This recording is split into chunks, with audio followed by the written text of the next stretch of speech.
Hello everyone, welcome to aspirant exam study. मैं विजय अपने channel पर आप सभी का स्वागत करता हूं। आज की हमारी क्लास ईवीएस की क्लास है, जो कि बीपीएससी टीचर भर्ती से रिलेटेड है। वहाँ की जो किताबें चलती हैं एससीईआरटी, वहाँ के जो पर्यावरण के क्वेश्चन है उस किताबों से वो मैं लेकर आया हूँ। बहुत ही मोस्ट इंपॉर्टेंट क्वेश्चन है, तो प्लीज़ ध्यान से देखिएगा और पढ़िएगा। चैनल पर नहीं हो तो प्लीज़ सब्सक्राइब कर दीजिए, लाइक करिए, कमेंट करिए, शेयर करिए और वॉच किया करिए। ज़्यादा शेयर और सब्सक्राइब किया करिए। एक बार भी आए तो प्लीज़ सब्सक्राइब कर दीजिए। आपको आगे भी इसमें कई वीडियोज़ देखने को मिलेंगे एग्ज़ाम से रिलेटेड। एक मोटिवेशन रहता है अगर आप सब्सक्राइब कर देते हैं तो चैनल पे बने रहें, लास्ट तक देखिए।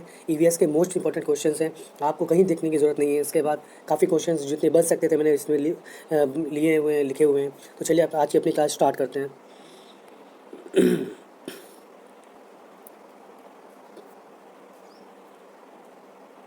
सर्दी में खिलने वाला फूल कौन सा है? तो सर्दी में पैंसी नाम का एक फूल खिलता है, पैंसी है ये, आंकी बिंदी होगी। चलिए नेक्स्ट क्वेश्चन देखते हैं।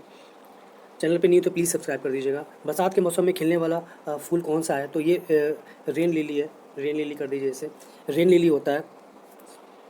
मलेरिया का कारण क्या है? तो मलेरिया के मुख्यतः जो 3 कारण देख रहे हैं आप, यही है। एक मच्छर है, दूसरी जल, दूषित भोजन है। नेक्स्ट क्वेश्चन देखते हैं। जो रोग एक व्यक्ति से दूसरे में फैला है वह संक्रामक रोग होता है, जो एक व्यक्ति से दूसरे रोग में फैलता है। जैसा कि आपने कोरोना देखा था, एक व्यक्ति से दूसरे में बहुत तेज़ी से फैल रहा था तो वो एक संक्रामक रोग हो गया। चलिए नेक्स्ट क्वेश्चन देखते हैं। नेक्स्ट क्वेश्चन है, मलेरिया का पता कैसे चलता है? तो ये खून की जांच करके पता चलता है। चलिए नेक्स्ट क्वेश्चन देखते हैं।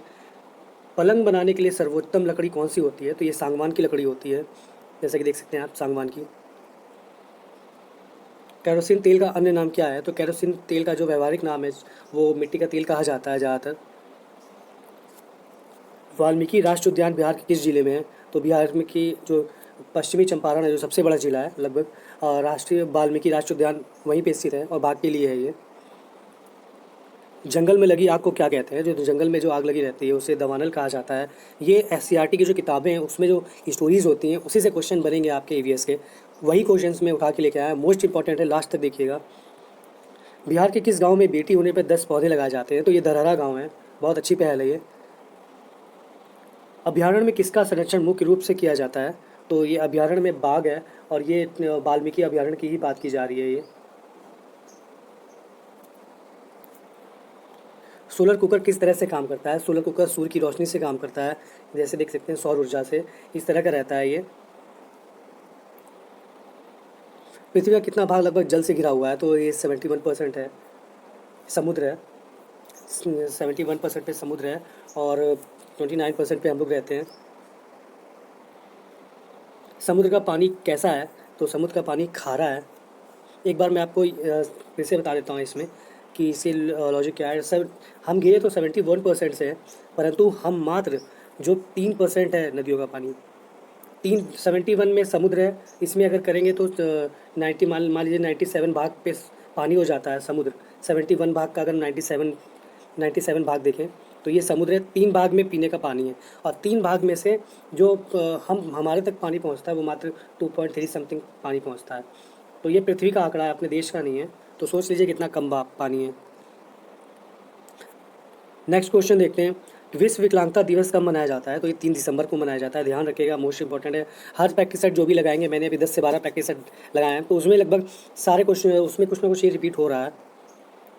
ब्रेल लिपि की खोज किसने की थी? तो ये लुई ब्रेल ने की थी। बिश्नोई किस राज्य की एक जनजाति है? तो बिश्नोई जो है वो राजस्थान की जनजाति है। बिश्नोई का मतलब होता है 29 लोगों का समूह था एक ऋषि टाइप में, तो उन्हें ही कहा जाता है बिश्नोई। 20 नोई, बिश्नोई जैसे आप वर्ड से पकड़ोगे 20 नोई, तो ये 29 होता है। चैनल पे नहीं तो प्लीज़ सब्सक्राइब कर दीजिएगा।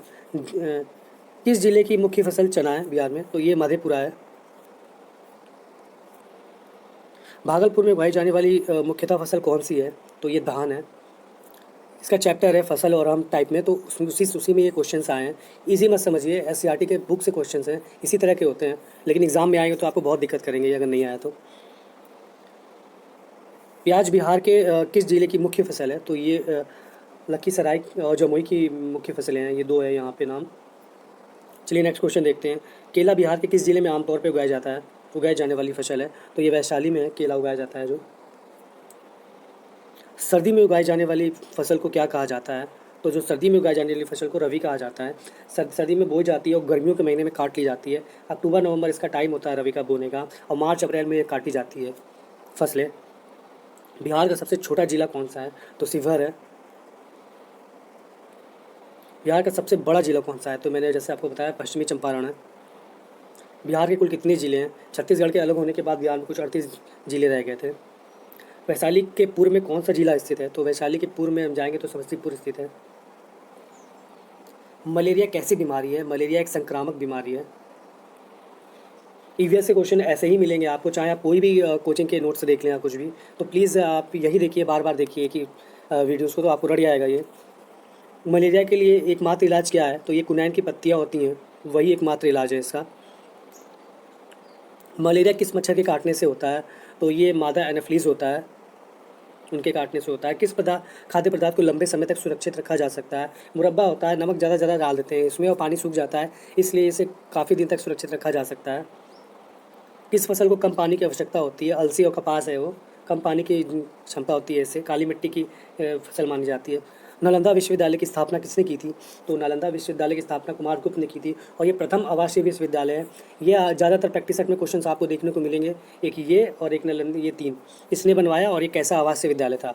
तो प्रथम आवासीय विद्यालय था ये, कुमारगुप्त ने बनाया था। और देख सकते हैं नालंदा विश्वविद्यालय, इसके बारे में काफ़ी पूछा गया है प्रैक्टिस सेट में। आवासीय विद्यालय कुमारगुप्त ने बनाया था, इसे ध्यान रखिएगा, मोस्ट इंपॉर्टेंट क्वेश्चन है।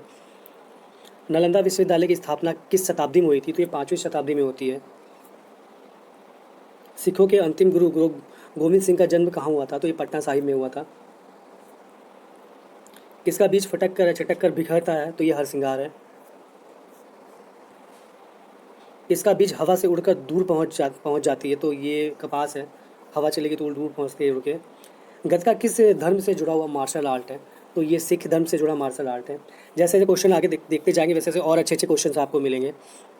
चलिए नेक्स्ट क्वेश्चन देखते हैं। नाथुला का रास्ता प्राचीन काल में किस नाम से जाना जाता था? तो सिल्क मार्ग नाम से जाना जाता था ये। इसी मार्ग से जो चीन के यात्री थे, जैसे फाहियान और ये बहुत यात्री, इसी रास्ते का यूज़ करके बिहार आते थे वो। माउंट एवरेस्ट की ऊंचाई कितनी है? तो 8088 मीटर है। सिक्किम की राजधानी क्या है? सिक्किम की राजधानी गंगटोक है। इसका एक चैप्टर है सिक्किम से गंगटोक ऐसे करके कुछ है, तो वो देख लीजिएगा आप, बहुत इंपॉर्टेंट क्वेश्चन है, उसी से रिलेटेड है ईवीएस की किताब से। आपको ईवीएस की किताब देखने की ज़रूरत नहीं है, आप सिर्फ ये देख लीजिएगा, यही आपको कोचिंग के बार बार हर वीडियोज़ में मिलेंगे, जितने भी कोचिंग है उसमें। तेंजिंग नार्गे का जन्म कहाँ हुआ था? तो तेंजिंग नार्गे एक तिब्बत के रहने वाले पर्वतारोही थे, ये सबसे पहले चोटी पे चढ़े थे माउंट एवरेस्ट। तेंजिंग नार्गे ने एवरेस्ट की चढ़ाई किस वर्ष पूरी की थी? तो ये 1953 में पूरी की थी, और 1954 में फिर एक विभाग बना दिया गया था पर्वतारोही के लिए। ये यूपी पैट के कुछ 2021 के यूपी पैट में क्वेश्चन आया था ये। हावड़ा ब्रिज कहाँ स्थित है? हावड़ा ब्रिज कोलकाता में स्थित है। पहला जो है, जो बिना क्या कहते हैं पिलर के बना हुआ पुल है, सिर्फ लोहे का यूज़ करके, और एक बहुत अच्छा उदाहरण है वो। ककोलत झरना किस राज्य में स्थित है? तो ककोलत झरना एक बिहार में स्थित है। कन्याकुमारी किस महासागर के तट पर स्थित है? तो ये हिंद महासागर के तट पर स्थित है। नेक्स्ट क्वेश्चन देखते हैं। बिहार के किस स्थान पर गर्म जलकुंड एवं सप्तधारा है? तो ये राजगिरी में बेसिकली है। किस पक्षी की चोंच का रंग हल्का पीला होता है? तो ये गरुड़ है। कौन बीज से तैयार होने वाली फसल है? तो ये अरहर है। बीज होती है, उसको कूटा जाता है, उसके बाद उसमें अरहर के जो दाल के दाने वो अलग अलग हो जाते हैं। बुलबुल अपना घोंसला किस पेड़ पर बनाती है? तो ये बरगद है। क्वेश्चंस इजी मत समझिएगा, इसी तरह के एससीईआरटी में मिलेंगे, और आप नहीं कर पाएंगे तो हिल जाएंगे पूरे। फ्री के क्वेश्चंस हैं, आराम से नंबर ले सकते हैं इसमें, तो ध्यान से देखिएगा। मैप में पहाड़ को किस रंग से दर्शाया जाता है? तो मैप में पहाड़ को भूरे रंग से दर्शाया जाता है। नदी को नीले रंग से दर्शाया जाता है, ब्लू रंग से, रिवर को। और खेत और जो भी ट्री है या खेत है, उन सबको हरे रंग से दर्शाया जाता है, याद रखिएगा। चलिए नेक्स्ट क्वेश्चन देखते हैं। छठ पूजा किस माह मनाई जाती है? तो छठ पूजा कार्तिक माह में मनाई जाती है। दिवाली के 6 दिन बाद स्टार्ट होता है ये पर्व, 4 दिन का होता है बेसिकली ये। 3 दिन इसमें 36 घंटे का व्रत होता है निर्जला माताओं का, और अपने बेटों के लिए किया जाता है ये व्रत। चलिए नेक्स्ट क्वेश्चन देखते हैं। छठ पूजा किस राज्य का प्रमुख त्यौहार है? तो अब ये बिहार का, लेकिन अब ये पूरे भारत में मनाया जाता है। जैसे जैसे इसकी महत्व पता चल रहा है, वैसे वैसे मनाया जाता है। मैंने कहा दिवाली 6 दिन बाद बनता है, 4 दिन के लिए होता है, 36 घंटे का निर्जला व्रत होता है, कुछ खा पी नहीं सकते हैं। माताएँ अपने व्रत बच्चों के लिए रखती हैं। छठ पर्व में बनाए जाने वाला प्रसिद्ध व्यंजन क्या है? ठेकुआ होता है। किस पेड़ से सबसे ज़्यादा ऑक्सीजन मिलता है? तो पीपल से ऑक्सीजन मिलता है। एक क्वेश्चन हमेशा आता है जो घुमा देता है, क्या पेड़ सांस किस समय लेते हैं? तो ज़्यादातर लोग कह देते हैं कि जब सूरज रहता है, ऐसा नहीं है। पेड़ 24 घंटा सांस लेते हैं, बट वो जो वाष्पोत्सर्जन सॉरी ऑक्सीजन बनाने की क्रिया है उनकी, वो जो प्रकाश संश्लेषण है, वो सिर्फ सूर्य के रहते करते हैं, और उसके बाद वो भी CO2 छोड़ते हैं। दिन में सिर्फ वो O2 उत्सर्जन करते हैं। तो याद रखिएगा, पेड़ 24 घंटा सांस लेते हैं, सिर्फ सूरज के समय नहीं। फ़र्क सिर्फ इतना है कि जब तक सूर्य रहेगा वो O2 बनाएंगे, और फिर रात के समय वही पौधा CO2 छोड़ता है। लेकिन पीपल का पेड़ ऐसा है जो हर समय ये O2 ही छोड़ता है, ऑक्सीजन ही देता है। चबाने वाले दांत को क्या कहा जाता है? तो चबाने वाले दांत को चर्वणक कहते हैं। दही चूड़ा एवं तिलकुट किस त्यौहार का प्रसिद्ध भोजन है? तो ये मकर संक्रांति का प्रसिद्ध भोजन है। लोमड़ी के कान कैसे होते हैं? तो लोमड़ी के कान बाहर की ओर होते हैं, सांप के कान नहीं अंदर की ओर होते हैं। और इससे कान पे है एक चैप्टर, इसीलिए मैं बता रहा हूँ आपको। हाथी के कान बड़े होते हैं। खरगोश को क्या खाना पसंद है? तो खरगोश को हरी घास और गाजर बेसिकली खाता है वो। इंद्रधनुष में बीज का रंग कौन सा होता है? तो इंद्रधनुष में बीज का रंग हरा होता है। टोटल 7 रंग होते हैं, वीप की ओर से आप समझ सकते हो। वॉयलेट, रेड, लाल, बैंगनी। कौन रात में खिलने वाला फूल है? तो ये रात रानी का फूल होता है, जो रात में सिर्फ महक से आप पता कर सकते हैं कौन सा फूल है, देखने की जरूरत भी नहीं है आपको। गर्मी से खिलने वाला पुष्प कौन सा है? तो गर्मी से खिलने वाला जो फूल है वो सूरजमुखी है। तो ये क्वेश्चंस थे कुछ जो EVS के चैप्टर से SCERT की जो किताबें हैं, SCERT की जो किताबें से जो डायरेक्ट क्वेश्चन बनते हैं वो मैंने आपको यहाँ पे दिए हैं। तो चैनल प्लीज़ सब्सक्राइब कर दीजिएगा, लाइक करिए, कमेंट करिए, शेयर करिए। SCERT EVS के क्वेश्चंस हैं तो आपको अलग क्वेश्चन देखने की जरूरत नहीं है, बस इसे 1-2 बार रिपीट कर लीजिएगा, आपका हो जाएगा। आपको ज़्यादातर प्रैक्टिस सेट में भी यही क्वेश्चन मिलेंगे। नालंदा विश्वविद्यालय बहुत इंपॉर्टेंट है, ज़रूर पढ़िएगा।